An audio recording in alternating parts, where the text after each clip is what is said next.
Hello, hello, greetings, beautiful beings of the light. Welcome, welcome, the warmest welcome for day 7 of our self-love in relationship challenge. Oh my goodness, we have been having an absolute ball. I know I have. I hope you are too.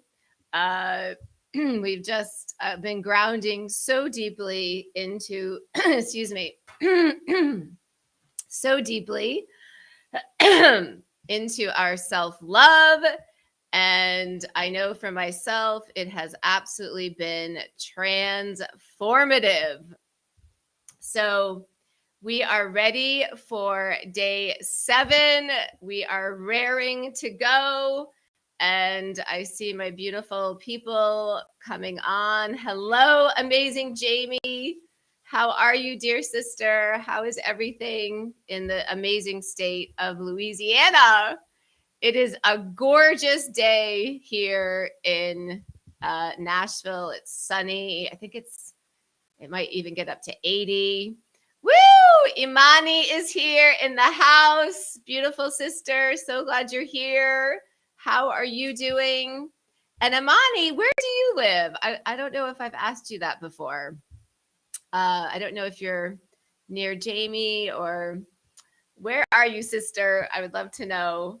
So, oh my goodness, let me know how things are feeling for you. How are things feeling internally for you? How are things shaping up, transforming in your external reality as your inner reality may be shifting? Okay, Shreveport. Oh, awesome. Awesome. I love Louisiana. It's just so much amazing culture and heart. Feels like people in Louisiana have so much heart. Oh, tulips. Oh my goodness. Do women love flowers? It seems like most women just really love flowers. As I continue to move up in my vibration, I feel the flowers speaking to me. I feel like flowers are among my best friends. I know they have a very, very high vibration. Flowers in bloom. I believe it's over 500 in Dr. Hawkins' scale. Yay! Flowers are blooming. Spring is in full bloom. Oh my goodness, amazing.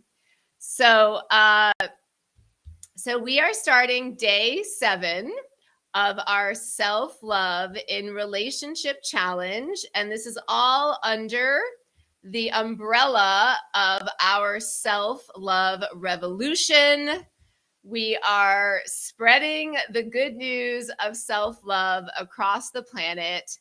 And all of us are really, I believe, being invited to be self-love ambassadors, to really embody self-love in our own being, self-love in all of our relationships, and just spreading this beautiful energy onto the planet, being models and templates for our sisters and brothers, and no less than transforming the planet, bringing the earth to its highest vibration, and this having amazing, beautiful outcomes for the entire multiverse. This is the channeling guidance that I continually receive. So happy for all of you beautiful beings joining us today. So really quickly, we'll just review what we have done so far, and then we're going to get into the new content for today. It's going to be great. Okay, so day 1, we talked about fearless, radical commitment to your own happiness. And our mantra is, I embody fearless, radical commitment to my own happiness. How does that feel in your precious body? How does your body like that? I know my body loves that. That feels so good. I can be committed to my own happiness above all. Sign me up. That sounds amazing. Hello, dear sister Debbie. I'm so glad you're here. Yay. Day 2, our practice was you and only you are responsible for your life and happiness. And the affirmation there is I and only I am responsible for my life and happiness. How does that feel in your beautiful body? It's empowering. I know for me in the beginning with this realization, it was also a little intimidating at times. Oh, okay. I'm in charge. I'm responsible. I need to be accountable for my own happiness. But in the end, it's so freeing. It's so freeing. We are in charge of our own life and our own happiness. Day 3, fearless, radical commitment to your human's needs. I am fearlessly, radically committed to my human's needs. I honor my human. I honor my human's needs, my human's feelings, my human's dreams, my human's red flags, just this very ubiquitous, comprehensive, radical honoring of our human.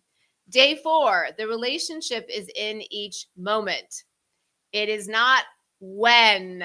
It is not when this conflict may pass. It is not when someone has healed or expanded. The relationship is moment to moment, just as your life is moment to moment. Your life is not when something happens. So the affirmation there is I honor that the relationship is in each moment. Day 5, love is a verb. It's also a noun, but we're really focusing on love as a verb, meaning how is your partner showing up for you?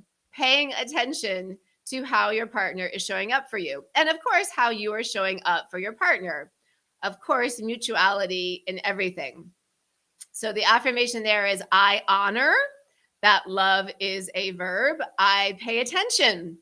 It is important to me how my partner shows up to me. And then yesterday, we had a really powerful session, interaction. So many of you were really commenting and asking questions. The practice was fearless, radical commitment to healthy communication. And the affirmation there is I am fearlessly, radically committed to healthy communication. And we had such a lively discussion about this. We focused a lot on the practice of active listening. Active listening, I believe, can absolutely transform a relationship. It has absolutely transformed my partnership with my partner. And my background, I have a PhD in marriage and family therapy, and I have counseled countless couples. And active listening is a game changer. Game changer. So let me know how all of this has been landing for you. I know a lot of you were really chiming in yesterday about active listening, and a lot of you shared with me after the episode just some shifts in your life. One of my dear friends who was on the episode yesterday, she said that day, yesterday after the episode, she was practicing more active listening with her daughter. And she was seeing the benefits. She could see how her daughter was really feeling heard. And it was creating a lot of peace and safety and connection in their relationship. So the benefits of active listening, I just can't stop talking about it. I always talk about feeling your feelings. And in relationship, probably my number one thing I can't stop talking about is active listening. And just to explain, if you weren't here yesterday, active listening, it's very simple and it really is common sense. It just means with your partner or anyone else you're in conversation with, one of you speaks, the other person listens without interruption. They're not commenting, they're not giving their opinion, they're not defending, they're not criticizing, nothing. They are just listening. They're actively listening. And then when you are done speaking, the other person repeats, summarizes what you have said. And the benefits of this are just amazing. You feel heard. The other person, they're listening. And as they're repeating, I have found when people repeat, it seems to go deeper into their consciousness. They seem to just hear what you're saying more when they repeat it. And then you just switch. The other person has their platform to speak, and you listen, and then you repeat. Transformative, game changer. Additional steps, and we're going to talk about this probably more today, with this type of communication is validating and empathy. So these are further ways to really take your relationship to a higher level. Okay, so let me know how all of this is landing for you. Let me know if you're using active listening and how it is landing for you and the person you're actively listening with. Game changer. Okay, so, and then also yesterday, I introduced a course that my partner Sean and I put together. It's called the Namaste Method. And we have about 15, 16 orientations, practices within this Namaste method to really transform your communication. And active listening is a key element here. And in the beginning of the chat here on Facebook, I have put a link to the Namaste method. I see that one of my friends bought the course yesterday. I'm so glad you did. I think it's very, very helpful because you will see the male's perspective, the masculine perspective as well, not just my perspective. And in this course, we also have a section where Sean and I go through a conversation about an actual real life issue between us using the practices of the Namaste method. I think it's kind of fun to see it in action. And there's also a money back guarantee. We really believe in this method. We really think it's so helpful. So there's a money back guarantee with that. So check out the Namaste method. It's a more comprehensive teaching of everything that I'm talking about here. Okay, so let's keep talking about healthy communication. We're going to go over some more practices regarding healthy communication. And please keep asking questions if you want to. The questions are really helpful. So yesterday, as I was introducing the Namaste method, we went over active listening. We also talked about the invitation for all of us in relationship to embody our highest consciousness, our God self. And part of the way we can do this is a commitment to being calm and grounded when we enter a conversation, particularly around a topic that might be tricky. So we talked a lot about if you get triggered, if you are starting to feel reactive, if a lot of emotions are coming up, that's beautiful. There's nothing wrong with that. We are meant to have these experiences. We are meant to feel all of our feelings.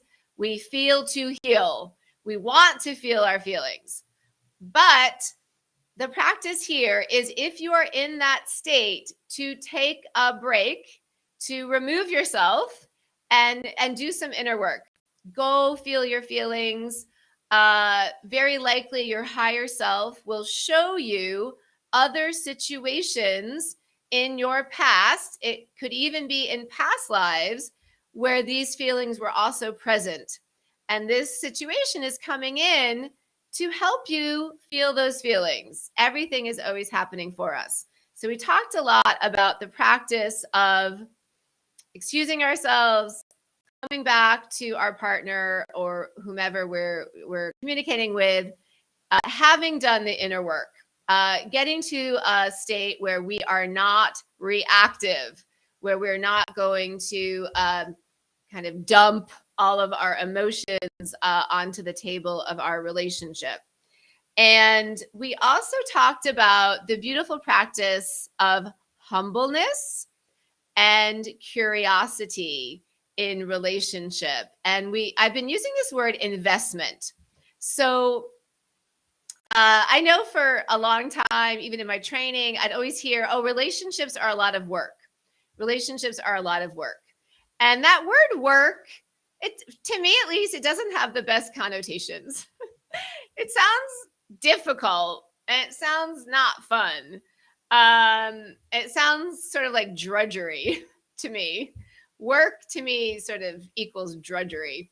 So I like the word investment. Investment to me sounds really positive. Whatever we invest in, we will reap rewards. And isn't that a beautiful way to look at all of our relationships, including our intimate partnerships? As we invest, we reap rewards. So, part of the investment we do in our precious sacred partner is curiosity, is humbleness, is getting to know them. If they're having a hard time, if they've been triggered, if they're really not happy, to ask questions. Hey, what is going on for you? Hey, how what did you experience in that situation with me? Is there a way I can support you?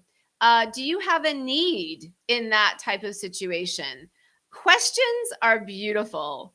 I know when my partner asks me questions, I'm so gleeful inside because I feel he's curious about me. He's investing in me.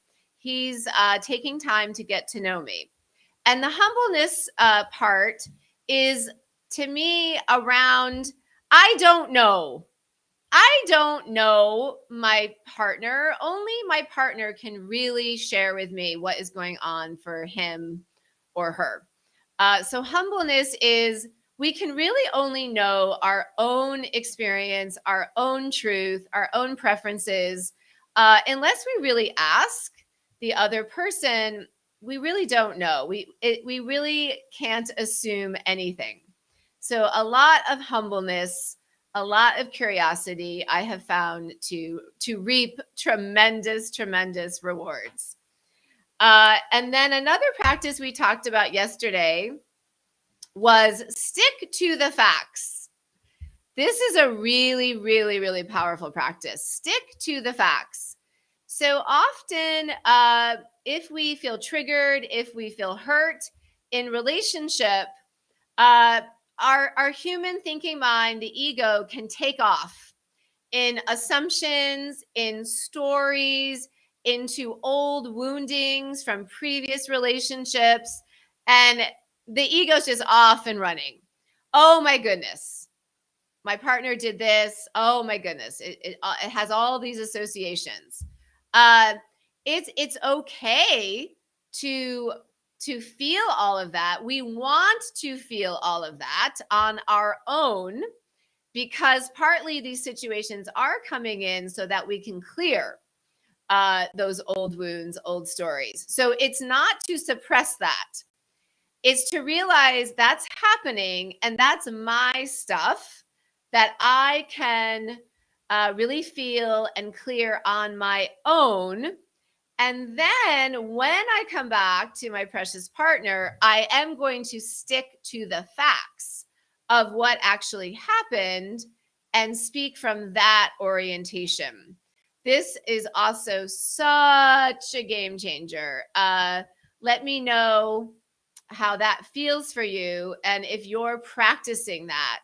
So we're using a lot of discernment here. We're practicing very fierce mindfulness.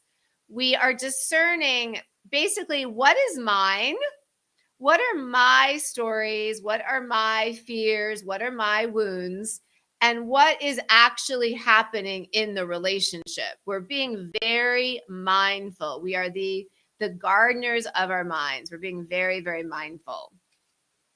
Okay. So those were the practices we went over yesterday. And there are so many helpful, I believe, practices within healthy communication that we're doing part 2 today. And what I actually want to start with today are, this is such a great term, the 4 horsemen of the apocalypse. How does that sound? It sounds scary, doesn't it? The 4 horsemen of the apocalypse. So in the beginning of the chat, I put a link to some information about the 4 horsemen of the apocalypse. This is a term coined by an amazing marriage and family therapist. His name is John Gottman. I studied his work quite a bit in my PhD training. He's amazing. He has, I believe he calls it the Love Lab, and he has studied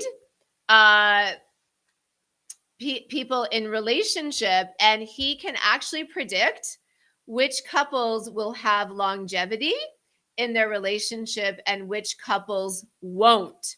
So it's very scientific. He's done just very comprehensive research on this topic, and he talks about these 4 horsemen of the apocalypse. And these are 4 practices within a relationship that can really signal the non-longevity of a relationship, basically can really injure a relationship. So I want to just talk about these and how we can move away from them. I think it's really helpful to focus on what really doesn't work and as contrast to what really can work. Okay, so the 4 horsemen are, number 1, criticism.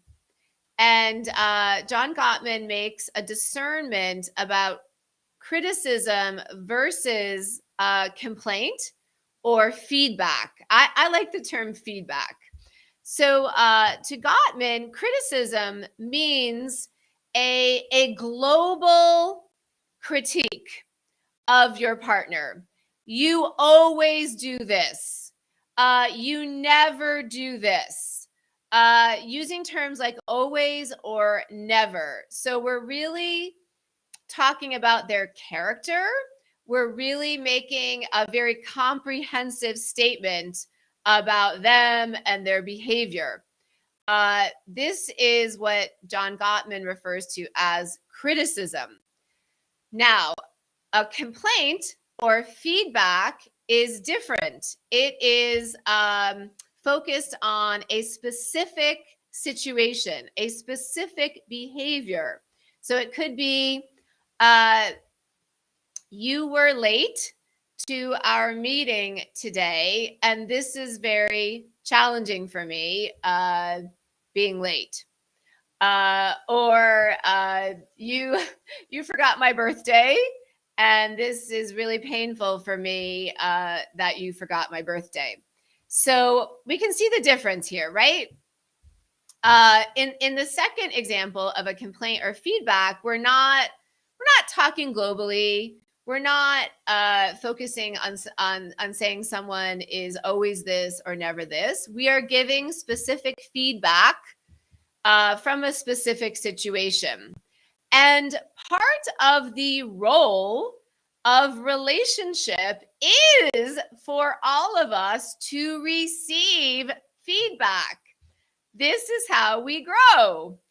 we've been saying a lot that relationship is, to me at least, one of the fastest routes of expansion and to ascension. So it's part of the role of a relationship to give us feedback and to invite us to look at our behavior ourselves and choose possibly to expand in different ways. So okay, so that's the difference. So if you are in a relationship where there is criticism, you are receiving criticism or you are delivering criticism, we want to look at that. And we ideally want to participate in feedback rather than this global criticism. And John Gottman has identified criticism as one of the 4 horsemen of the apocalypse that really signals the possible non-longevity of a relationship. Okay, so that's number 1, first horseman. The second horseman of the apocalypse is contempt. Contempt can take many forms. It could mean sarcasm. It could mean eye rolling. It could mean name calling. So we all know how this feels, right? If someone rolls their eyes at us, or someone is sarcastic with us, or someone calls us a name, this doesn't feel good. This is not a bridge builder with your partner. So again, if you are experiencing contempt from your partner in communication or you are delivering contempt, we want to look at that. And with all of these horsemen, as we practice self-love in relationship, we can choose not to participate in this. We can embody our self-love and our commitment to healthy communication by graciously excusing ourselves. So for me, with my partner, if I believe I'm experiencing criticism or contempt or the 2 other horsemen of the apocalypse, I will leave the conversation. I'm not participating in that. And this is a practice of self-love. The practice is I only engage in loving interactions. Okay. And then the third horseman of the apocalypse is defensiveness. So this is really common in relationship when we are communicating.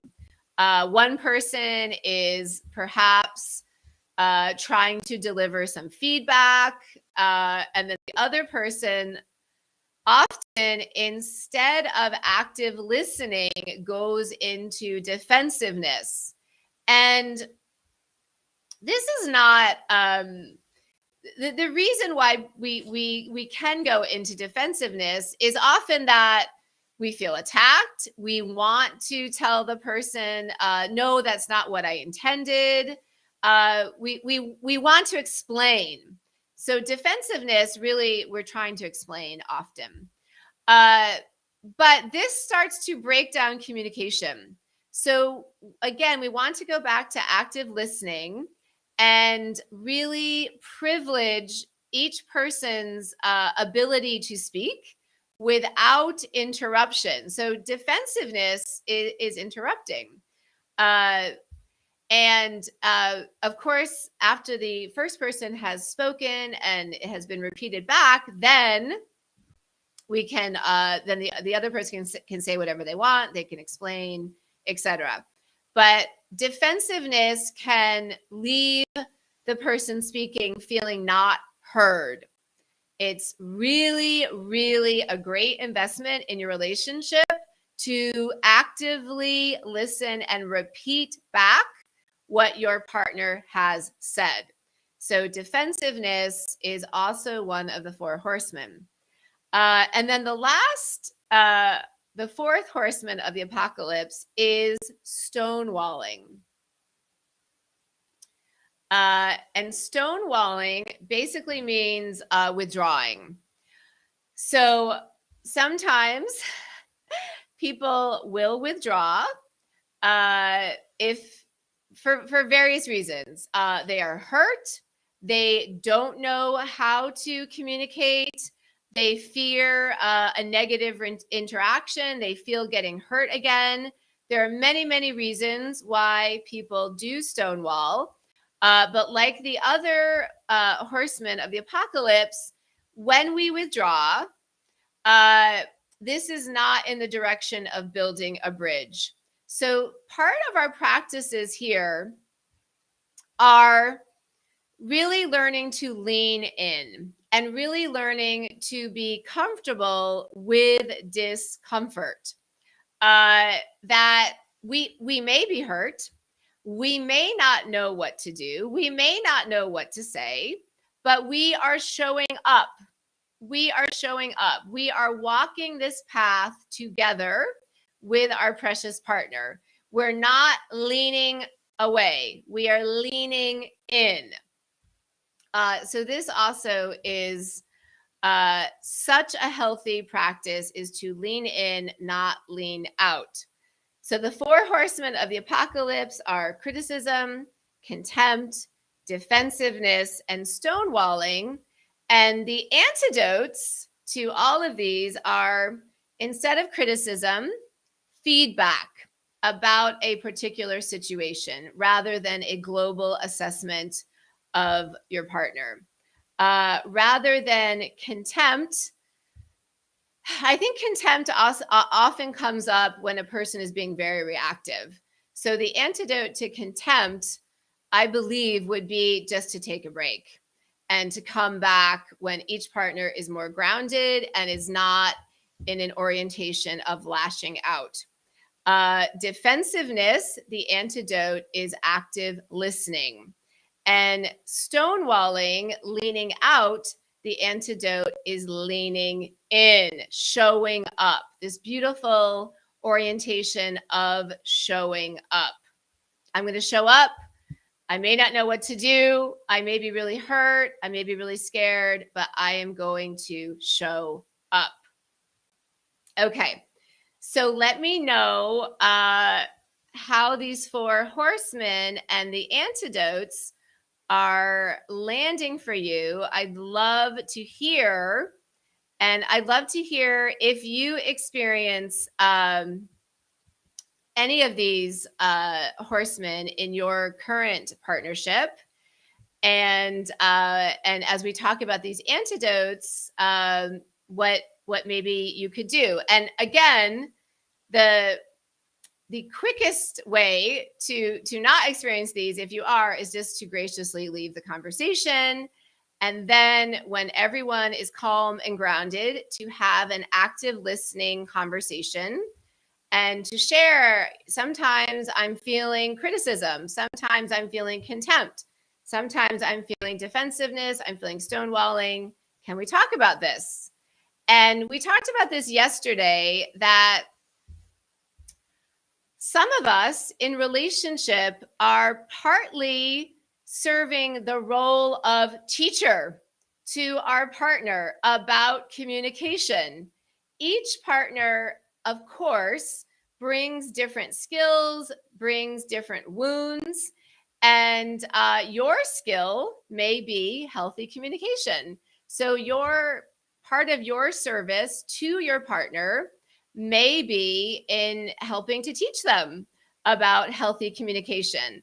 And we talked about this yesterday, that to me, at least, really the most important thing, it is not necessarily that your partner knows all of this. It's that your partner is open to healthy communication, is open to you sharing about healthy communication, and is open to try it, is giving effort in this aspect. So this is really beautiful. If your partner is open to your teaching and wants to try it out and is giving it effort, that's beautiful. So let me know what you all think about the four horsemen and the antidotes. Okay, so we are going to talk about a few more practices from the Namaste Method. And again, the link to the Namaste Method is at the beginning of the chat. And the Namaste Method is a course that my partner and I put together really from the blood, sweat, and tears of numerous, literally catastrophic conversations between us. I mentioned this yesterday. One of our conversations was so catastrophic that it in part led to a 3-month no contact.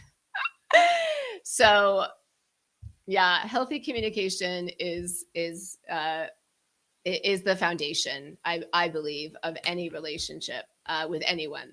Okay, so let's talk about a few more practices here for healthy communication. The next practice is leading from the heart, not from the hurt. This practice of being vulnerable and open-hearted. This is big. This is really, really big. To maintain an open-hearted orientation towards your partner. This is such a big practice, such a game changer. Debbie, thank you for your comment. Debbie says, I experience those from a family member, but they are not open to change or trying to bring in their higher self. So that relationship is extremely challenging. Thank you so much for bringing up that example. So what do we do when we are in a close relationship with someone who is bringing one of the 4 horsemen, contempt, criticism, defensiveness, or stonewalling? My guidance is to not participate. If that is starting to come up in a conversation, to just leave the conversation.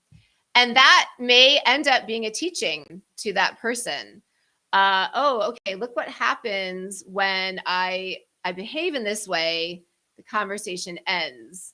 So again, instead of trying to talk to the person so much, I mean, there's nothing wrong with trying to talk to the person, but a really direct route is to just embody what you want. I'm not participating in that. And then the other person may be able to see that and reflect and process, and it may give them some impetus to shift or not. But regardless, you are not participating. So thank you so much, Debbie. That's a great example. What do we do when someone is engaging in this? Okay, so we're talking about being open-hearted and vulnerable. Ooh, how does that sound? How does that word vulnerable sound in your body? Does that feel a little scary? Does that feel a little intimidating? How does that sound to you? The word vulnerable, to me, it sounds a little scary. I feel what it means to me is I'm going to go all in. I'm going to open my heart, and I'm going to be really present. I'm going to be really truthful. And my hope is that I will be well received and I will receive love in return. Oh, Joe, I'm so glad you said this. I think this is, you bring up a really important point for the masculine collective. So Joe says, vulnerable feels weak. I'm so glad you brought this up. I think many men have this feeling, and I believe this is societal programming, and it makes sense.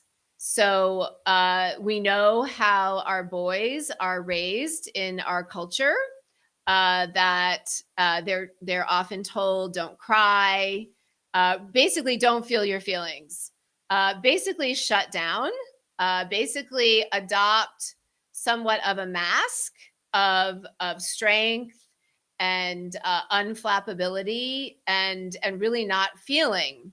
So I'm really glad you brought this up. And okay, and Gretchen says, being vulnerable feels risky to me.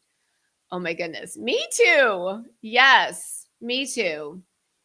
Okay, and another comment here, like you making yourself weak with the faith that they won't use it as a weakness.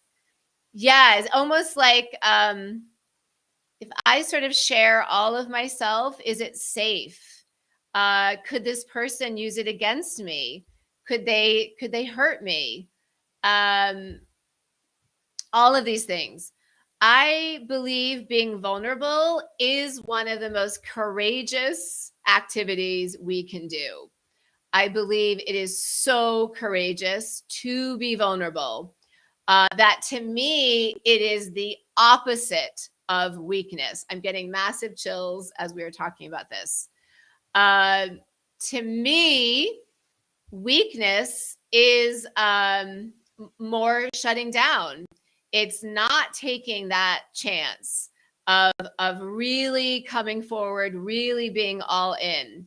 It's to me, it's very protective, and to me, it's fear based. Being vulnerable to me is the opposite. Being vulnerable is expansive. It is love and faith based. It is, I'm going to take that leap of faith. I'm going to open my heart. I'm going to be truthful. I'm going to share. And my hope is that it will be well received. And the way I look at it now is I am committed to showing up in my best self. And to me, my best self is open-hearted and vulnerable. So my number one commitment and focus is how I'm acting, how I'm showing up.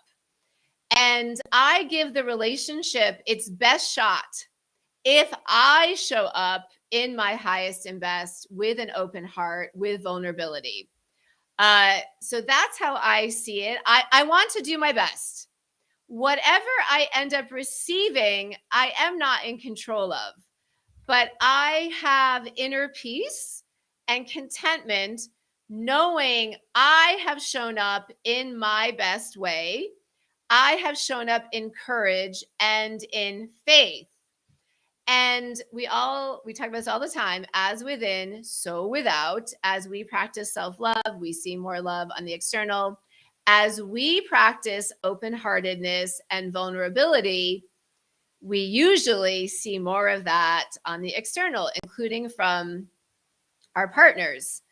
Some other really great comments. Debbie says, it is risky, but without risk, there can be no reward. Boom. Drop the mic. Courage isn't the lack of fear. It's continuing on despite having fear. 100%. This gets back to this idea of investment. When we are open-hearted and vulnerable, we can also see that as an investment in our relationship. If we don't show up in vulnerability and truth and all inness, it makes the whole thing very difficult. It really it's very hard for the relationship to really come together in true intimacy. So intimacy, a cornerstone of intimacy is vulnerability. Yeah. So I have the same concern that my vulnerability will be used against me. Yes. Yes. So these are all in our humans orientation. The human is feeling all this. The human is worried. The human has the fear. When we drop into our heart mind, and with a little space from the thinking mind, we can come back to remembering my natural orientation is open-heartedness. When we think of children, most children we meet, especially the younger ones, are still in an orientation of open-heartedness, right? We come into these bodies in open-heartedness with vulnerability. Children are so truthful. They're usually very easily loving.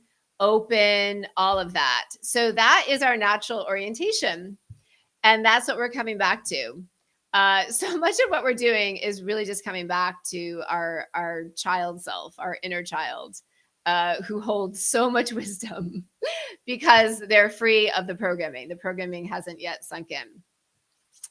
So, so again, for me, I just want to show up as best I can. I'm going to give it my all. I'm going to show up open-hearted and vulnerable. And whatever happens, I accept.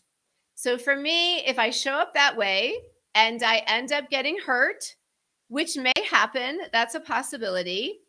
I understand that that's a possibility. And if that happens, I accept that. I accept I might feel hurt. And I do know that I am strong enough to handle any type of hurt from my partner or anyone else. So that is a possibility. And I am willing to accept that possibility because I want to go all in. I want to give my relationship its best shot. And above all, I want to show up as best I can. And I want to expand into my full God self as best I can. Our God self, Mother, Father, God, is completely open-hearted and is completely truthful and vulnerable. And again, that is the invitation for all of us in relationship, is to expand into our highest consciousness, into our God self. So relationship gives us the training ground. It gives us the dojo to practice vulnerability. And as Debbie said, to practice moving through the fear. What's the worst thing that can happen? What is the worst thing that can happen if you are open-hearted and vulnerable? The worst thing that can happen is you could feel hurt. That's the worst thing that could happen. What's the best thing that could happen? The best thing that could happen is you are expanding. You are inhabiting your God self.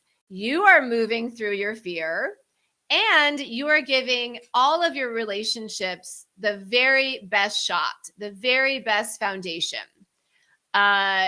You're giving all your relationships a chance, basically.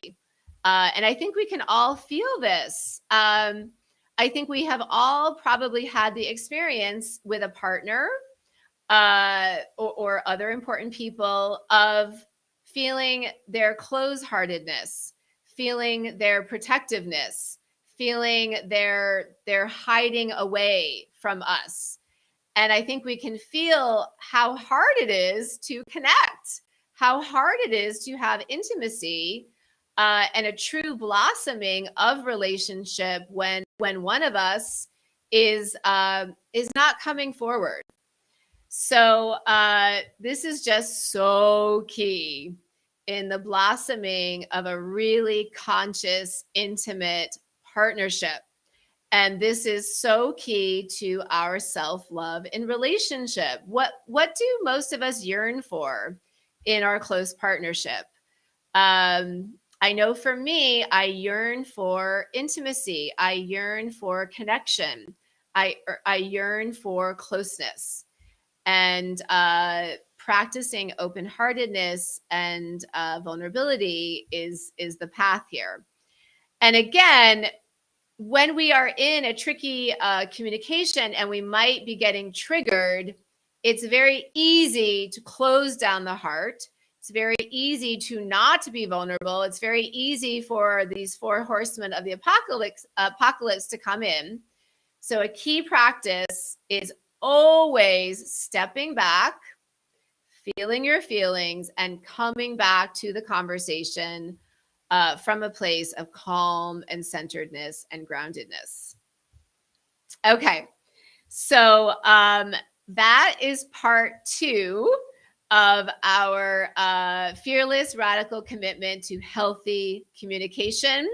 We'll continue tomorrow with part 3. There's some more practices I'd like to share. And just again, at the top of the chat on the You Are Your Own Hero Facebook group, I have a link to our Namaste method. This is a course that my partner and I put together that gives a lot more detail about all these practices, and it's really helpful. And there's a money back guarantee as well. So let me know how this has landed for you. Let me know how you may feel about open-heartedness and vulnerability after we've talked this out a little bit. Is this something you feel more resonant in practicing? Does it still feel scary? What would it mean to practice more of this in all of your relationships? How do you feel about that? How does your human feel about that? There may be fear that comes up, and if you tune into your heart mind, there may be some other feelings that come up as well. I know that when I practice open-heartedness and vulnerability, I feel so much peace within myself, because basically I feel what has happened is my soul, my heart mind, and my human have stopped being in conflict, and I've just released the human's fears, and I'm just in my heart mind, I'm in my soul's alignment, and I just have so much peace. I may feel hurt, but to me, having peace and being in alignment and showing up in my best self is overrides any experience of hurt. So that's the way I see it. And so let me know. I'm really curious what you think about open-heartedness and vulnerability at this point. And wouldn't it be an amazing world? It will be. This is what we're doing. It will be an amazing world when more and more of us are practicing open-heartedness and vulnerability. And so many of the reasons that we end up being in conflict and arguing and lashing out is because we've closed down our heart. And yeah. So, Holly, thank you so much. I'm so glad you're here. Thank you for the awesome feedback. Holly says, great talk. Debbie says, I know I appreciate when my partner is vulnerable with me. It allows a deeper understanding of him for me. Oh my gosh, such a good point. I would say yes. Some of my favorite, most precious, intimate, connected moments with my partner are when he has been courageous enough to be very vulnerable with me. Yeah, you see the truth. You can see the truth. You can see you see the person without the mask, without the armor. When we're open-hearted and vulnerable, we're removing the armor. And we can just envision we're connecting, our hearts are connecting, and this is such the foundation for true intimacy, removing the armor. Okay, beautiful. Thank you all so much. I'm so grateful for your presence here, whether you're on live, which is amazing. It's so fun to feel you all and have these conversations and amazing questions. And we're doing a great job, aren't we? Can we just all take a moment here and self-love and can we pat ourselves on the back? If you feel like doing it with me, you want to just pat yourself on the back and say, wow, I am doing a great job. I am showing up. I am seeing my own behaviors. I'm seeing my partner's behaviors. I'm approaching everything with love, with hope, with faith. I'm embodying these practices. I'm showing up as best I can. And of course, we'll always be expanding, but let's just appreciate where we are right now, no matter where you are. No matter where you are in your self-love, let's just appreciate yourself as you are right now. Yes, great job, everybody. Great job, everybody. Thank you so much, Debbie. Thank you for all of the amazing support. All of you have been texting me and messaging me with just wonderful words of encouragement for this series. It really, really, really helps. And I also just want to give a quick shout out that we do have an amazing Patreon community where we get together on Zoom at least once a month. Often it's twice a month or even more. And the Patreon community, it really supports my work. It really allows me to have the time to put on these challenges and to come to you live. And membership is as low as $5 a month. And it really helps. It helps me to be able to do these things. I'm just putting it in the chat. So it's patreon.com/you are your own hero. A lot of you on the session right now are members. Thank you so much. Thank you so much for supporting my work financially. It is so deeply appreciated. So I will be here tomorrow, same time, same place, and we will keep moving forward on our beautiful self-love and relationship. Oh, good, Debbie. Thank you for the shout out. Debbie says, I love the Zoom meetings. Yes, it's so great to see everybody in person. Well, virtually in person, but see each other's faces. And yeah, I think we always have a great time. And the next meeting is actually this Thursday. So if you're able to join by Thursday, come on to our next meeting. The topic of the Thursday night meeting this week is call in the life you want. So we're going to talk a lot about how to call in the life you want, how to really live the life you want. So Debbie, thank you so much. I love seeing you on Zoom. We always have a great time. It feels like a family reunion, I think, every time we come together. All righty. I love you all so much. You're amazeballs. We got this self-love revolution. And have a wonderful day. So much love to you. And we will see you tomorrow. Oh, thank you so much. Just one more shout out. The Thursday meetings are equally amazing as today's session. Thank you. All from my dear sister, Deborah. Thank you, sweetheart. Thank you guys so much for the testimonials. So appreciate it. All right, dear ones. So much love to you. See you tomorrow. Bye.